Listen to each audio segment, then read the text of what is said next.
So Randy, what are you doing right now? We're starting to disarm the ejection seat.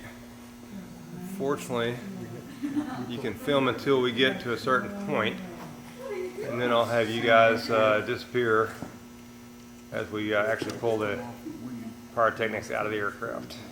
And that's for safety purposes? For safety purposes. Okay.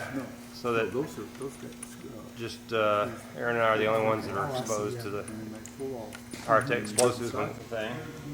And it's called the finger and the trigger.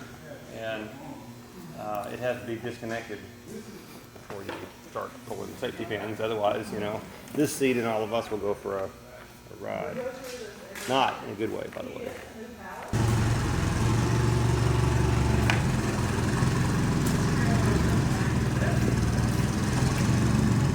Strap.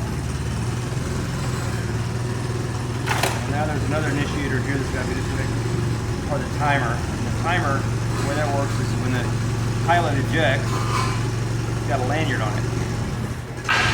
It's got a little piece of brass safety wire that's real thin, not much bigger than thread, designed to shoot away. It lets it roll. But you as the pilot have to initiate the process. You initiate the process in a couple different ways. There's a T-handle right behind me that will blow just the canopy. And if the pilot blows just the canopy, then So it's like fire, smoke, then cockpit, the seat is armed and ready to fly, but it's not going anywhere.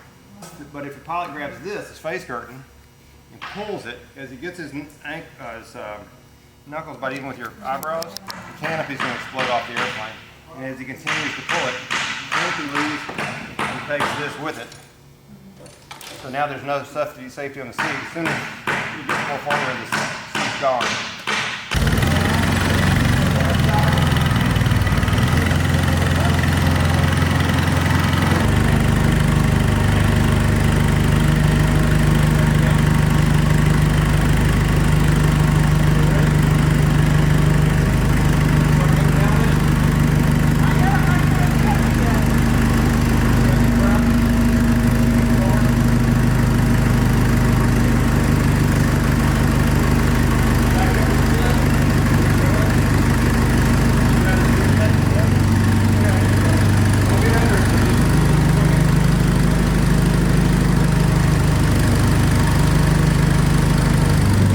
So this is a Russian-designed ejection seat. It's an early generation, but it's not the very earliest. It's got a different head on it than the original one, which allowed it to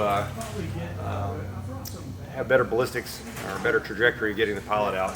So how this works is, main way to work is this handle right above my head. I'd grab it and pull down as my knuckles get about even with my eyebrows. The canopy's going to leave the aircraft. And when it does it, it's going to pull this cable out that would be attached to the canopy. It pulls this pin out. When it does that, then the seat will follow it out as I take this face curtain over the rest of my face. When that happens, is it goes up the rails where these are safe to keep it. These wings fly out and expand out and become like a mechanical parachute, causing the seat to be pulled over aft. As that happens, this timer goes off, opening the seat belts and these brackets that have my feet, and we have what we call man-seat separation. The parachute that we pulled out earlier, we'll talk about it. Back last March, April, I did a series on how the parachute, all the safety equipment's in the parachute. It's attached to the seat here with this bracket, and so as I leave the seat, it auto-deploys whether I'm awake or not. The chute automatically opens, has an oxygen bottle that I breathe if I'm ejecting at high altitude. Otherwise, it parachute deploys instantly below 12,000 feet, whether I'm awake or not. This, which says experimental on it, is armored metal, so it goes way down the seat, making this seat extremely heavy. Thus is why we pull it out of the airplane with the forklift.